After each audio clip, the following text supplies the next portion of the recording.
Umpisa na tayo, kapatid na Daniel. Opo, kapatid na Eli, at nakalinya na po kaagad sa atin ang UAE, ang Dubai. Nandun si kapatid na Andy Perlada, kasama po ang ating mga panauhin. Dubai, come in please. Opo, kapatid na Daniel. Ang magtatanong po rito ay si Mr. Romy Regalario. Ito po siya. Magandang gabi po, Brother Eli. Ayon po sa ating mga napag-aaralan sa Bible study, doon po ako nag-isip na magtanong tungkol po sa salin ng Biblia. Dahil po, ayon sa iyong pagtuturo, ito'y naisalin ng mga scholar nung una, subalit may mga kamali ang pagkakasalin. Kagaya po nung napag-aralan natin na minsan na yung pangalan ng ating Diyos, sa ibang salin po, lumalabas napakarami. Nandiyan din po yung Yahweh, nandiyan po yung Jehovah, nandiyan po yung Adonai, at sa inyo pong pagtuturo ay Ama ang pangalan. Ako po ay hindi tumututol doon, ngunit po gusto ko magkaroon ng malinaw kung alin po bang salin talaga ng Biblia ang dapat natin gamitin. At yung Biblia po inyong ginagamit, paano po natin mapuprove na yun po ang tama? Alam mo kapatid, ang issue sa salin ng Biblia, dapat ginagamitan natin ng sentido komon, ng common sense. Bakit ka ako sinasabi kong common sense? Halimbawa, itong salin sa 68 ng awit, no? Ito, ginamit ko lang yung aking common sense sa awa ng Panginoon, naintindihan ko. Basahin natin, kapatid na Daniel, yung 68, 18 ng awit. Sumampa ka sa mataas, pinatnubayan mo ang iyong bihag sa pagkabihag. Tumanggap ka ng mga kaloob sa gitna ng mga tao. Oo, pati sa mga mapanghimagsik, upang makatahang kasama nila ang Panginoong Diyos. Ayon, yung salitang tumanggap ka ika ng kaloob sa mga tao, pati sa mapanghimagsik. Alam mo kapatid, nung mabasa ko yan, nagduda ako agad. Kasi ang Diyos hindi tumatanggap sa mapanghimagsik, sa mga masasama. Nasa kasaysayan yun ng Biblia. Yun ang nagturo sa akin ng diwa. Mali ito Kasi nung naghain si Cain at saka si Abel, tinanggap ng Diyos yung hain ni Abel. Pero hindi niya tinanggap yung hain ni Cain. Kasi masama si Cain. Kaya ang Diyos hindi tumatanggap ng hain o ng kaloob mula sa mga taong masasama. Sabi dito sa salin sa awit, tumanggap ka ika ng kaloob pati sa mapanghimagsik. Kaya nagduda ako dyan sa salin na yan. Mali yung salin, kapatid. Ngayon, bakit mali ang salin? Kasi yung diwang nabasa ko sa Biblia na ang Diyos hindi tumatanggap ng kaloob sa mga taong masasama. Tinignan ko ngayon yung pagkakasalin.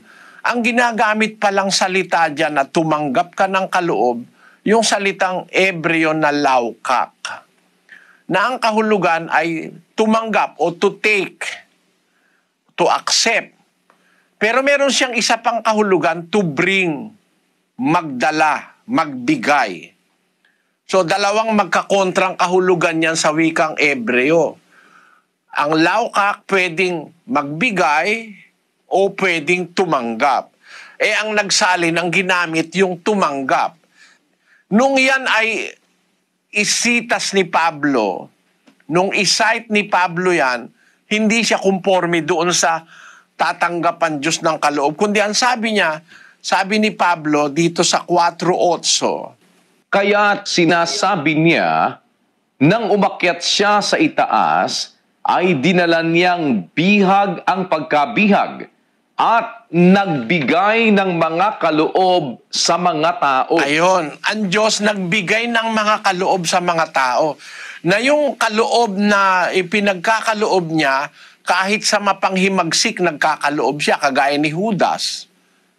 Masamang tao si Judas, pinagkalooban ng Diyos. Si San Pablo, masamang tao yon. pinagkalooban ng Diyos, ginawa siyang apostol. Yun ang tama. Imbis na tumanggap ng kaloob, kundi ang tama, nagbigay ka ng kaloob kahit sa mapanghimagsik. At yung kaloob na yun yung tungkulin na gagampanan ng mga tao, kagaya ng pagiging apostol, propeta, mga iba-ibang kaloob. Kaya mali yung salin sa Ingles, mali rin yung salin sa Kastila, mali rin yung salin sa Portuges, mali rin yung salin sa Bisaya, mali rin yung salin sa Latin, mali rin yung salin sa Tagalog. Ang tama yung paliwanag ni Pablo na hindi siya tumatanggap ng kaloob sa masama, pero nagbibigay siya sa masama. Yun ang tama. Paano kung nalaman yun? Tinignan ko sa Hebreo, tinignan ko sa Grego, kapatid. Kaya walang tamang salin na makita ako dyan, kahit sa lahat ng Biblia na isinalin. Ang ibig ko lang sabihin, ang Bibliang ginagamit ko, yung diwa niya ang kinukuha ko. Pag meron akong duda, pupunta ako dun sa matatandang salin ng Biblia. Kasi meron tayo sa mundo na mga Biblia na 1,600 taon nang nakasulat. Ang tawag doon, manuscript. Yung original pang sulat kamay pa ng mga nagsalin, yung mga manuscripts. Ito yung mga manuscripts na isinulat sa kamay. Hindi imprenta yan, nakasulat kamay. Basahin natin yung mga oldest manuscripts, Sister Luz. Ito po yan, oldest manuscripts of the Bible, Oxyrhynchus Papyrus, the oldest manuscript in Greek, 3rd century. Codex Sinaiticus in Greek, 4th century. Codex Vaticanus in Greek, 4th century. Codex Boviensis in Old Latin, 4th century. Codex Washingtonianus in Greek, 5th century. Codex Alexandrinus in Greek, 5th century. Codex Nitriensis Curetonianus in Old Syriac, 5th century. Codex Bezae in Latin, 5th century. Codex Marcialianus in Greek, 6th century, and Codex Purpureus Petropolitanus in Greek, 6th century. Ayan, yan ang mga matatandang salin ng Biblia, kapatid. Pwedeng gawing referensya. Pagka merong mali sa mga saling nitong mga bagong salin pa lang, pwede nating gawing referensya yung mga matatandang salin. At nung ako'y pumunta sa London, nakita ko ang isa sa mga salin na yan, yung Codex Sinaiticus, na isinulat noong 330 AD. Ayan, yung Codex Sinaiticus. Isa yan sa matatandang salin ng Biblia na pwede mong gamiting referensya. Pag may duda ka sa mga bagong salin ngayon, pwede mong gamiting referensya. Kagaya nun, yung Marcos Kapitulo 16, versikulo 8, yun ang tama, 16:1 hanggang 8. Pero dinagdagan nila yung mga salin ngayon, dinagdagan nila yung Biblia sa Marcos. Nilagyan nila ng 16:9 hanggang 20. Ang idinagdag nila, 12 talata. Wala yun doon sa Codex Sinaiticus. Lalabas, dinagdagan ng mga pangahas. Kaya, hindi tayo pwedeng maloko kasi kung babalik ka dun sa mga dating salin, wala naman yung talata na yon. Dinagdag lang yon bandang huli. Makikita mo ngayon, ito pala, hindi pala bahagi ito ng Biblia. Kaya kapatid, wala akong isang Bibliang ginagamit. Ginagamit ko ang pagsasaliksik sa lahat ng available na kasulatan para makita ko talaga yung totoo. At salamat sa Diyos, nakita ko naman yung talagang mga walang kontrobersya na totoo. Kahit na mga scholars hindi naman tututol doon sa mga nakasulat doon sa mga matatandang salin eh. Kaya lang, mga scholar din ang nagkamali, pagsasalin nila ng Biblia, marami silang namali na paggamit ng salita.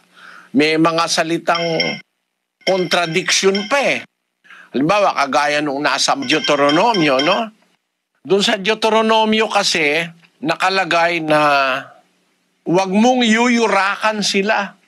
Yung mga Diyos-Diyusan sabi, huwag mong yuyurakan sila. Mali ang pagkakalagay. Ang sabi dapat doon, huwag mong yuyukuran sila. Pero merong salin, wag mong yuyurakan sila. Dapat, wag mong yuyukuran. Wag ka yuyukod. Doon, wag mong yuyurakan. Naisip natin, makikita mo na mali lang yung ginamit na salita. Ganun nagkakamali sa pagsasalin, kapatid. Kaya kung ang tanong mo, anong salin ba ang dapat mong gamitin?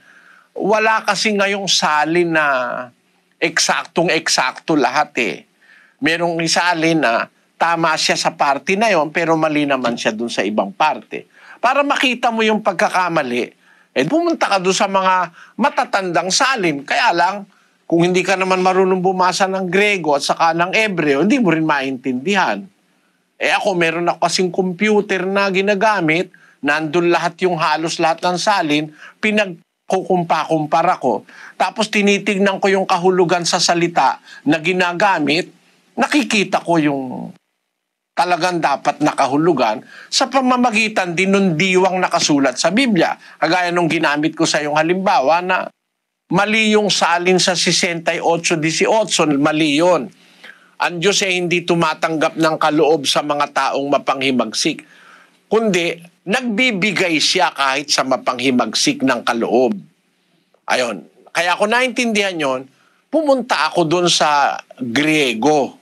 Hindi ako nag-rely dun sa Ebreo. Pumunta ako sa Grego nang isitasyon ni Pablo. Nakita ko na tama si Pablo sa kanyang sinabi. Ganon, kapatid. Kaya mangangailangan niya ng ng tiyaga ng isang ministro.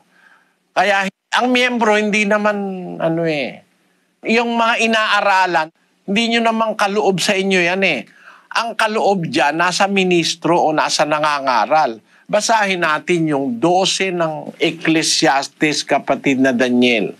Sa Kapitulo 12 at versikulo 10 ng Ecclesiastes. Umanap ang mangangaral ng mga nakalulugod na salita at ng nasusulat na matuwid na mga salita ng katotohanan. Ang mga salita ng pantas ay gaya ng mga tulis at gaya ng mga pako na nakakapit na mabuti, ang mga salita ng mga pangulo ng mga kapulungan na nabigay mula sa isang pastor. Ayan, ang Diyos nagbibigay niyan sa isang pastor, sa isang nangunguna. Yung mangangaral, hahanap siya ng mga salita. Titingnan niya, alin ba yung nasusulat na matuwid? Kasi may nasusulat na sa pagkakasalin mali. Kaya obligasyon niya ng mangangaral, hindi ikaw, kapatid, hindi mo obligasyon yan. Kaya ang anyaya ko sa'yo, kung meron kang anuman duda, itanong mo na lang sa akin. Obligasyon ko kasi yon. Kung naniniwala akong mangangaral ako at dapat akong mangaral, dapat obligasyon kong maghanap. Kaya lang yung mga mangangaral ngayon, uso ngayon ng mangangaral, easy-easy lang basta kumukolekta lang ng pera, hindi naman sila nag-aalala na baka mali yung itinuturo nila, na ginagamit yung maling pagkakasalin sa Biblia para kumita ng pera. Ganyan ang ginagawa. Gaya halimbawa nung sali ng Sabadista, Nagsali ng Sabadista, halatang-halata mo, nilalagyan nila ng sarili nilang interpretasyon. Wala sa Biblia, dinadagdag nila. Ang tawag dun sa kanilang Biblia, yung clear word Bible.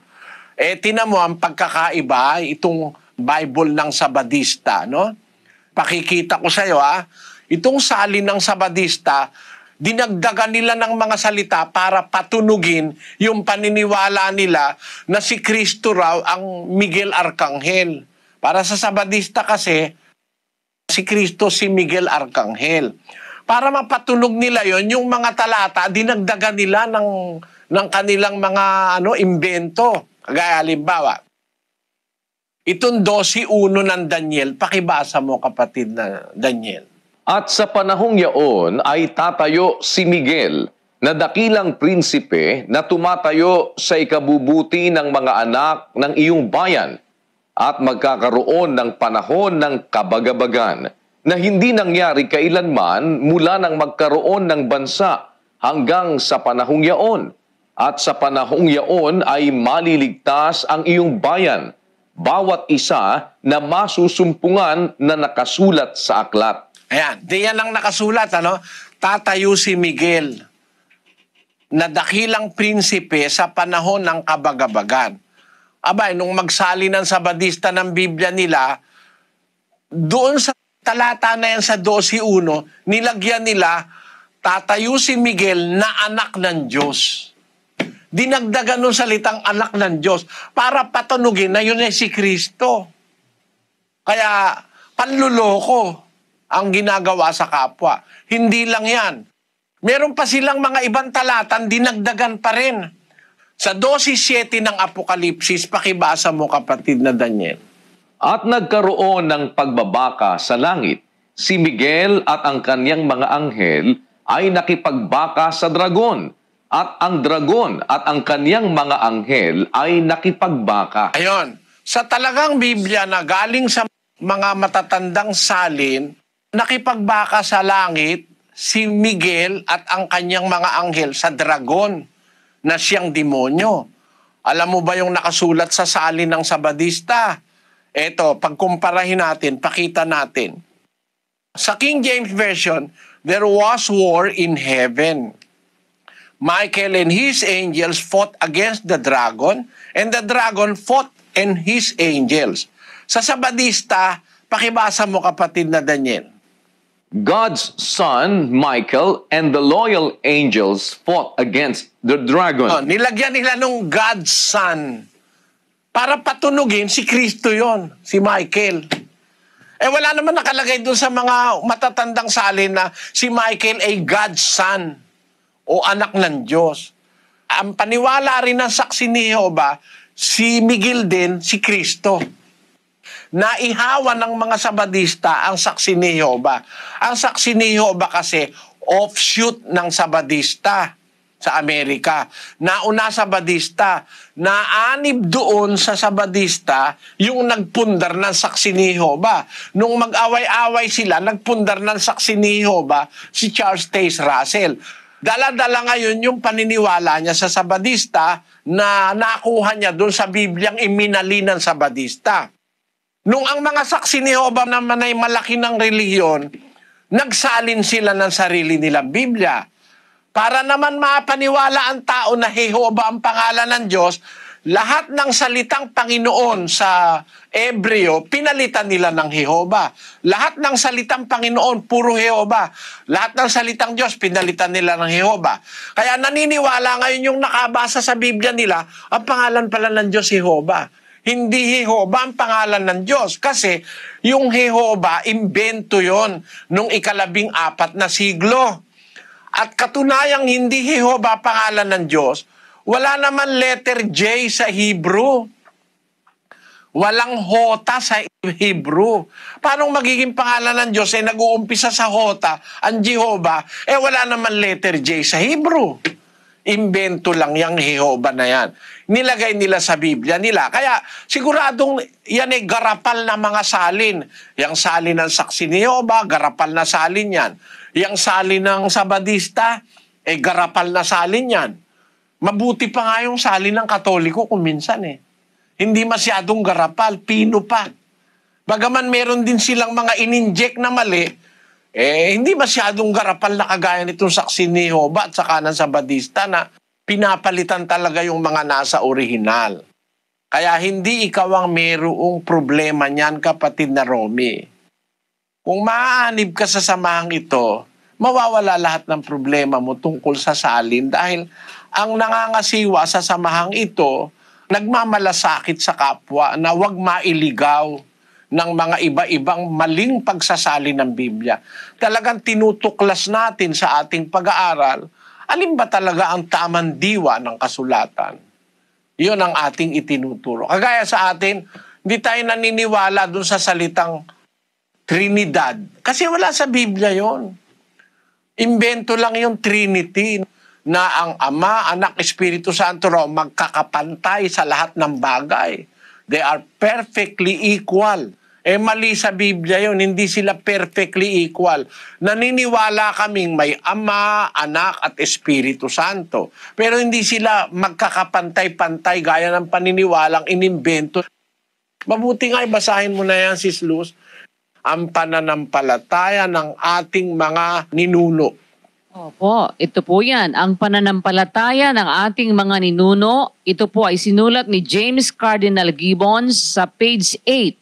Ang pinagpalang Trinidad, ang pagkakatawang tao at iba pa. Iniaaral ng Iglesia Katolika na may isang Diyos lamang na walang hangga sa kaalaman, sa kapangyarihan at sa iba pang mga kabutihan, na lumikha ng lahat ng bagay sa pamamagitan ng kanyang walang hanggang kapangyarihan at namamahala sa lahat ng ito sa pamamagitan ng kanyang katalagahan. Sa isang Diyos na ito'y may tatlong iba't ibang persona, ang Ama, ang Anak at ang Espiritu Santo na tunay na pantay-pantay at walang pagkakaungusan. Yun daw Ama, Anak, Espiritu Santo, pantay-pantay daw na tunay, walang pagkakaungusan. Ang pagkakasabi sa English, doon sa talata na yun, in this one God, there are three distinct persons, the Father, the Son, and the Holy Ghost, who are perfectly equal to each other. Mali yun. Na pantay-pantay yung tatlo, hindi. Mas mataas palagi ang Ama. Sabi ni Kristo, 14:28 ng Juan, Narinig ninyo kung paanong sinabi ko sa inyo, papanaw ako at paririto ako sa inyo. Kung ako'y inyong iniibig, kayo'y magagagalak dahil sa ako'y pasa sa Ama, sapagkat ang Ama ay lalong dakila kaysa akin. Ayon, ang Ama dakila kaysa akin, lalo. Ginamitan niya pa nung salitang lalo. Lalong dakila kaysa akin ng Ama. Paano silang pantay na pantay? Mali yun.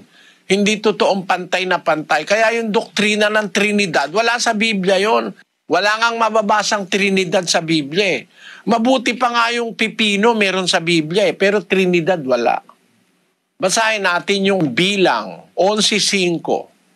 Ating naaalaala ang isda na ating kinakain sa Ehipto na walang bayad, ang mga pipino at ang mga milon at ang mga puwero at ang mga sibuyas at ang bawang. Tignan mo, yung bawang, sibuyas, milon, puwero, pipino, meron sa Biblia. No? Nasa Biblia yon. Pero yung purgatorio, wala sa Biblia yun eh. Purgatorio, saka yung limbo, wala sa Biblia yon. Gaya rin naman nung sinasabi ko kaninang wala sa Biblia. Yung Trinidad wala sa Biblia. Yung kumpil wala sa Biblia yon. Yung rosaryo wala sa Biblia yon.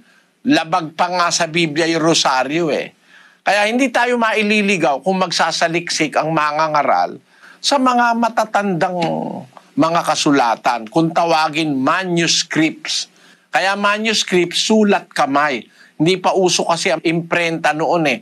Ang imprenta na imbento lang nung 15 siglo eh. Yung mga manuscript na yan, sulat kamay, nung 2 siglo, 3 siglo, 4, 5 siglo, 6 na siglo, nakasulat na yan. 1,000 taon bago maimbento ang imprenta, nakasulat na yan sa sulat kamay. Kaya yan ang matatandang mga salin na pwedeng gamiting referensya pag naghahanap ka ng bagay na sasagot sa iyong mga duda. At yan ay tungkulin ng mangangaral, kapatid. Hindi ikaw ang may tungkulin dyan. Sana naunawaan mo. Isa na lang po, Brother Eli. Yung doon po sa huli kong nabanggit, yung sa pangalan ng Diyos, gawa nga po nung mga turo ng ibang mga tagapagturo, nandiyan po yung Adonai, Yahweh, Jehovah. At yun po sa yung pagtuturo ay Ama.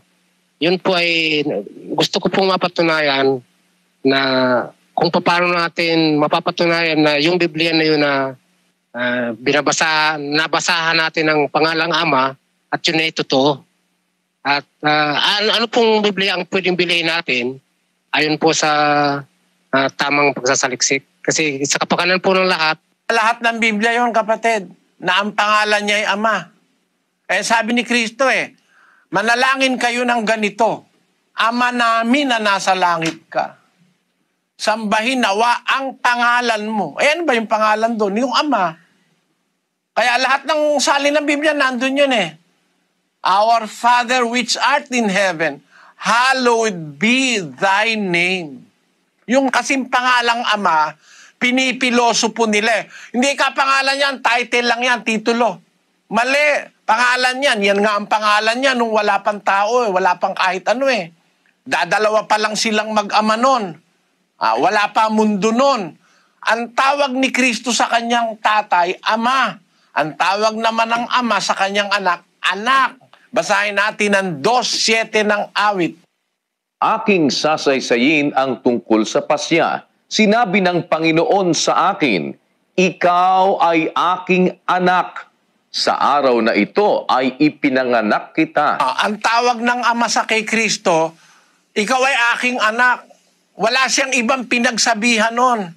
Si Kristo lang, ikaw ay aking anak. Pakinggan mo ha kapatid, wala siyang pinagsabihan nun sa Hebreo 1:5. Sapagkat kanino nga sa mga anghel, sinabi niya kailanman, ikaw ay aking anak, ikaw ay aking ipinanganak ngayon. At muli, ako'y magiging kanyang ama at siya'y magiging aking anak. Walang pinagsabihang anghel na ikaw ay aking anak. At muli, sabi ng Diyos, ako'y magiging kanyang ama at siya'y magiging aking anak. Kaya mag-ama lang sila nung umpisa eh. Nung wala pang kahit anong bagay. Pakinggan mo sa 17:5 ng Juan. At ngayon, Ama, luwalhatiin mo ako sa iyo rin ng kaluwalhatiang aking tinamo sa iyo bago ang sanglibutan ay naging gayon. Bago lumitaw ang universo, bago ang sanlibutan ay naging gayon. Luwalhatiin mo ako, Ama, ng kaluwalhati ang tinamo ko sa iyo. Wala pa ang sanlibutan, dalawa pa lang silang umiiral, ang ama at ang anak. Ang tawag ng ama sa kanyang anak, anak. Ang tawag naman ng anak sa kanyang ama ay ama. Kaya yun ang kanyang pangalan mula pa sa eternity, 63 ng Isaiah. Sapagkat ikaw ay aming ama, bagaman hindi kami kinilala ni Abraham at hindi kami kilala ng Israel. Ikaw, O Panginoon, ay aming ama, aming manunubos na mula sa walang pasimula ay siya mong pangalan. Mula sa walang pasimula siya mong pangalan. Bakit? Ang pangalan kasi, kung ano yung itinatawag, yun ang pangalan. Ano tawag sa'yo, yun ang pangalan mo. Ganun lang sinabi ng Diyos kay Adan eh. Basahin natin sa 2:19. At nilalang ng Panginoong Diyos sa lupa ang lahat ng hayop sa parang at ang lahat ng ibon sa himpapawid. At pinagdadala sa lalaki upang maalaman kung anong itatawag niya sa mga iyon. At ang bawat itinawag ng lalaki sa bawat kinapal na may buhay ay yaon ang naging pangalan niyaon. Kung ano yung tinawag, yun ang pangalan. Ng lahat ng itawag ni Adan doon sa mga dinala sa kanya ng Diyos na kinapal na may buhay, kung ano ang tinawag ni Adan, yun ang naging pangalan niyaon. Sa Biblia kasi, sa Hebreo, kung ano yung itinatawag sa'yo, yun ang pangalan mo. Kagaya halimbawa, si Esau. Bakit ang tawag sa kanya ay Esau? Ang kahulugan sa Hebreo nung Esau, balbon. Balahibuhin si Esau. Ang kanyang katawan, balahibuhin. Hindi siya kagaya ko. Kasi yung katawan ko pati yung aking binti, walang parang nagmana ako sa tatay ko, yung binti ko, walang balahibo Hindi ako pwedeng maging Esau dahil si Esau balahibuhin. Yun ang pangalan niya, yun ang tawag sa kanya, Esau. Balahibuhin ang ibig sabihin.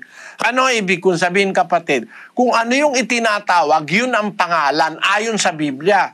Itong tungkol sa sinasabi ng grammar, kailan lang naman na-invento yung grammar ng mga tao na may proper name, may common name. May proper noun, may common noun. Bakit kailangan ng proper noun? Kasi marami ng tatay, no? Marami ng ama. Pero nung wala pang ama, iisa pa lang ang ama, iisa pa rin ang anak, yun ang talagang pangalan niya, original. Kaya ang sabi sa Isaiah, Ama, mula nang walang pasimula ay siya mong pangalan. Hindi pwedeng i-deny yan. Pangalan niya yung Ama. Kaya sabi ni Kristo, nung nagtuturo siya, pag mananalangin kayo, sasabihin nyo, Ama namin, nasa langit ka, sambahin ang pangalan mo. Alin ang pangalan? Yung Ama nga Kaya nga kung tawagin siya ni Kristo, laging Ama Nakadiskusyon ko yung saksi ni Jehovah. Tinanong ako, iipitin ako eh. Ikaw ba, Mr. Soriano, may ama? Oo, ako. Sagot ako agad. Ano ang pangalan ng tatay mo? Triunfo. Sabi kong gano'n. O de, saksi ka, may pangalan ng tatay mo, Triunfo. Oo, kako. Sabi kong gano'n. Eh de, ang Diyos may pangalan din. Bukod sa ama. Mali, kako. Bakit mali? Kasi kahit may pangalan ng tatay ko na Triunfo, pag akong anak ang tatawag, kung tawagin ko siya ama, hindi ko siya tinatawag na Triunfo kasi kalapas tanganan sa kanya yon. Nagtawanan yung mga tao, nagpalakpakan eh. Doon sa ano yun eh, sa Guago eh. Bakit? Eh kahit naman may pangalan pa yung tatay mo, kung anak ka, hindi mo naman siya tatawagin sa pangalan niya. Tatawagin mo siya sa inyong relasyon. Tatay, o nanay, o papang. Yun ang tawag namin. Hindi namin tinatawag ang tatay ko na Triunfo. Hoy, Triunfo, lika nga. Hindi pwede yung ganun.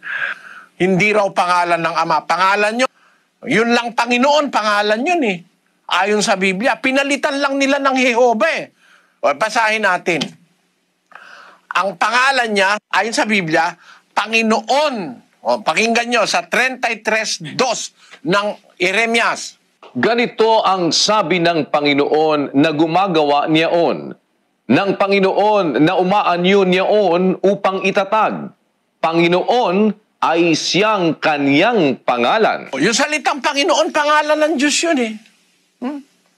Panginoon ay siyang kanyang pangalan. Kaya, para magulo ka kapatid, kung ano ba talaga pangalan, kung nagugulo ka, tawagin mo siya ayon sa nasabi sa Biblia. Ama, pangalan yun. Panginoon, pangalan yun. Ito pa isa. Kung naman, nagugulo ka, ayaw mo talagang gawitin yung iba. Ito, isa pang magagamit mo. Sa Exodo, pakinggan nyo, 34:14. Sapagkat hindi ka sasamba sa ibang Diyos, sapagkat ang Panginoon na ang pangalan ay mapanibughuin ngang Diyos. Yun. Pangalan niya, mapanibuguin eh. Pangalan yun. Buti pa nga yung salitang mapanibuguin, pangalan ng Diyos yun eh. Nababasa sa Biblia. Pero yung Jehovah at saka yung Yahweh, wala kang mababasa nun. Gawa lang nila yun, yung Yahweh at saka Jehovah. Ngayon lang ginawa yun. Pero sa matatandang Biblia, wala yun. Pero yung salitang mapanibuguin, nasa mga matatandang Biblia yan eh. Tutul ka ba na ang Panginoon mapanibuguin, ang pangalan niya mapanibuguin? Nasa Biblia yan, kapatid. Let us be biblical. Yun ang panawagan ko sa mga kapwa Pilipino. Maging bibliko tayo. Kaysa maniwala tayo sa imbento, mas maniwala tayo sa nasa Biblia. Yung Ama, pangalan ng Diyos yun. Yung salitang Panginoon, pangalan ng Diyos yun. Yung banal, pangalan niya rin yun eh. Parang halimbawa, ang isang tao, yan kay si Juan eh. Yun naman isang kaibigan niya, Amerikano, Johnny yan. Johnny. Si Juan, si Johnny rin yun eh.